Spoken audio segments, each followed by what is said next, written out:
Salut, j'espère que vous allez bien. Moi, je suis au camping, vous voyez là, le petit bonnet parce qu'il fait pas super chaud. Et je vais quitter Moissac aujourd'hui. Je vais aller à Lozerte, dans un autre camping plus calme, dans une cité médiévale. Et c'est un pur lieu, je vous montrerai ça. Mais là, je fais une petite vidéo parce que je suis en train de lire un bouquin que j'avais acheté quand j'envisageais de faire des études de naturalisme. Je vais vous montrer ça. Hop, voilà, c'est Nicolas Matevon, et il est biologiste acoustique biologiste naturaliste, spécialisé en acoustique animale et humaine. Donc les animaux parlent, j'en avais entendu parler à la radio sur France Bleu, et là je suis en train de lire un passage que je trouve pas mal d'actualité, donc j'avais envie de partager ça avec vous. Voilà. En gros, voilà, c'est comment les animaux s'organisent et comment, par exemple, là je suis au moment des repas en famille, chez les oiseaux. Et j'ai envie de vous lire un passage parce que je trouve ça assez édifiant. Voilà, je pense qu'on peut y arriver en tant qu'humain, puisque eux, ils y arrivent.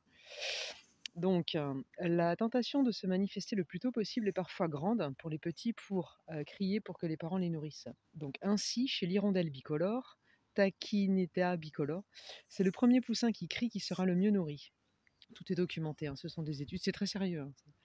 Il est aussi possible que les poussins se causent entre eux. Quand la compétition entre les poussins est intense, il est peut-être plus intéressant de s'entendre sur le partage des ressources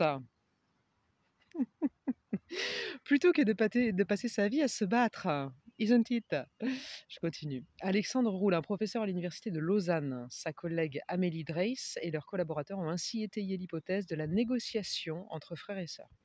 Sibling Negotiation Hypothesis. Cette dernière suggère qu'en l'absence des parents, les poussins s'informent de leur motivation réciproque à obtenir de la nourriture en criant. En écoutant les cris de ses petits camarades, chacun décide alors de ses chances d'avoir effectivement accès à la nourriture lorsque le prochain parent rentrera au nid. Le modèle d'étude favori d'Alexandre est la chouette effraie, Tito alba.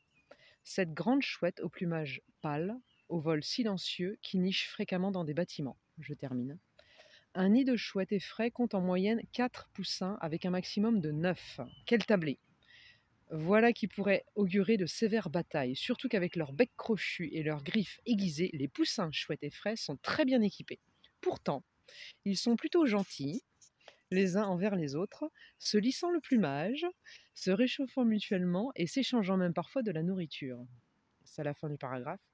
Pas de lutte physique pour savoir qui aura la primauté du prochain repas. On négocie plutôt. Comment cela? En l'absence des parents, un poussin particulièrement affamé produit de nombreux cris de longue durée. Si ses frères et sœurs sont moins en manque de nourriture, ils se tairont quand le parent arrivera. C'est un processus dit itératif. Au début, tout le monde quémande, puis, au fur et à mesure que la négociation avance, certains poussins se retirent du jeu, tandis que d'autres exagèrent de plus en plus leurs cris.